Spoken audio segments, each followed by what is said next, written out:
Assalamualaikum warahmatullahi wabarakatuh. Halo semuanya, sebelumnya perkenalkan nama saya Akbar Sipur Ismail. Saya dari kelas 11-12. Di sini saya akan menjelaskan jawaban saya terkait dengan soal yang telah diberikan oleh Ibu Evi dan juga akan lebih mendetailkan mengenai jawaban apa yang sudah saya buat tadi. Baik, untuk soal nomor 1, jelaskan peristiwa pada gambar tersebut merupakan penerapan konsep perpindahan kalor. Jawabannya, perpindahan kalor pada peristiwa gambar tersebut merupakan perpindahan kalor secara radiasi, konduksi, dan juga konveksi. Nah, yang pertama ada radiasi. Pada gambar tersebut menunjukkan matahari yang menyinari laut dan perahu. Panas dari matahari itu berpindah melalui pancaran sinar matahari yang menghangatkan laut dan kemudian perahu tanpa perlu adanya zat perantara atau medium perantara. Yang kedua, ada konduksi. Ketika air laut menjadi hangat karena pancaran sinar matahari, kemudian panas atau kalor tersebut menyebar ke seluruh kolom air. Nah, di dalam air ada molekul-molekul air yang kemudian menjadi hangat juga akan bergerak dan menyebarkan panas ke molekul-molekul lain yang ada di dalamnya. Yang terakhir juga atau yang ketiga ada konveksi. Air laut yang menghangat kemudian menguap menjadi partikel udara hangat. Dan pada siang hari, nih ya, biasanya suhu udara di daratan lebih cenderung tinggi dibandingkan suhu udara di lautan. Kenapa ya?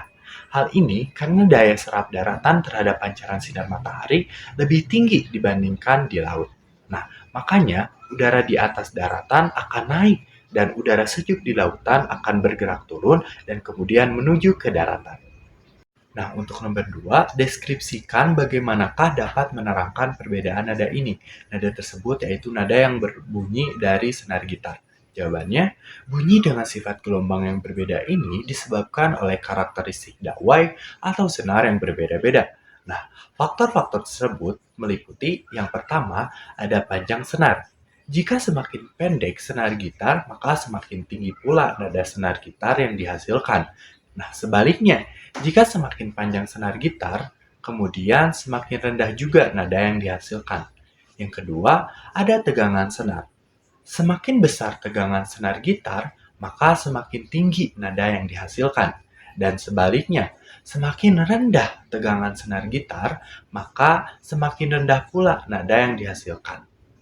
Dan juga, biasanya pada senar gitar menggunakan ujung tali terikat. Hal ini dapat digunakan untuk menambah atau mengurangi tegangan yang ditimbulkan. Contohnya dengan cara di stem di ujung gitar. Nah, yang ketiga, ada massa jenis senar. Semakin ringan senar atau semakin kecil massa jenis senar, maka semakin tinggi nada yang dihasilkan. Dan sebaliknya, semakin berat atau semakin besar massa jenis senar, maka semakin rendah nada yang dihasilkan. Dan yang terakhir atau yang keempat, luas penampang senar. Semakin tipis senar atau semakin kecil luas penampang, maka semakin tinggi nada yang dihasilkan. Dan semakin tebal senar atau semakin besar luas penampang, maka semakin rendah nada yang dihasilkan. Nah, kalian tahu semua faktor atau karakteristik di atas merupakan panjang gelombang dan kecepatan getaran yang akan menghasilkan frekuensi atau nada-nada yang berbeda-beda loh. Oke, selanjutnya nomor 3, analisislah secara singkat terjadinya gelombang tsunami sehingga menghasilkan energi yang sangat besar. Jawabannya, tsunami terjadi karena adanya gangguan besar di dasar laut, seperti gempa bumi atau letusan gunung berapi yang menyebabkan pergeseran vertikal besar pada kolom air di atasnya. Konsep fisika utama di sini adalah prinsip perpindahan energi. Pergeseran tiba-tiba ini menyebabkan sejumlah besar energi gravitasi potensial tersimpan dalam bentuk energi elastis dalam kolom air. Ketika pergeseran tersebut terjadi, energi ini dilepaskan dalam bentuk gelombang yang memancar ke segala arah di lautan dengan kecepatan tinggi. Akibatnya, gelombang tsunami menghasilkan energi kinetik yang sangat besar karena energi gravitasi potensial tadi diubah menjadi energi kinetik saat gelombang bergerak. Semakin besar pergeseran di dasar laut, semakin besar pula energi yang dihasilkan oleh tsunami ini. Nah, dari peristiwa di atas itu, sesuai loh sama hukum termodinamika ke-1. yang menyatakan bahwa energi tidak dapat diciptakan atau dimusnahkan, namun hanya dapat berubah bentuk. Pada konteks di atas, yang berubah yaitu energi gravitasi potensial menjadi energi kinetik. Selanjutnya juga nomor 4. Jelaskan pada termos ini dengan menggunakan hukum pertama termodinamika. Jawabannya, hukum pertama termodinamika menyatakan bahwa energi tidak dapat diciptakan maupun dimusnahkan, namun hanya dapat berubah bentuk. Dalam konteks termos, energi panas yang dimasukkan ke dalam termos tidak hilang begitu saja, tetapi akan berpindah ke lingkungan sekitarnya dengan laju yang lebih lambat karena adanya isolasi termal. Sebagai contoh, saya analogikan ketika Anda menuangkan minuman panas ke dalam termos. Energi panasnya akan tetap terjaga di dalam termos, tetapi proses pendinginan akan terjadi secara lebih lambat karena termos menyediakan isolasi yang sangat baik. Baik, untuk soal yang kelima atau yang terakhir, analisislah apakah peristiwa pada rice cooker berkaitan dengan prinsip termodinamika. Jawabannya tentu.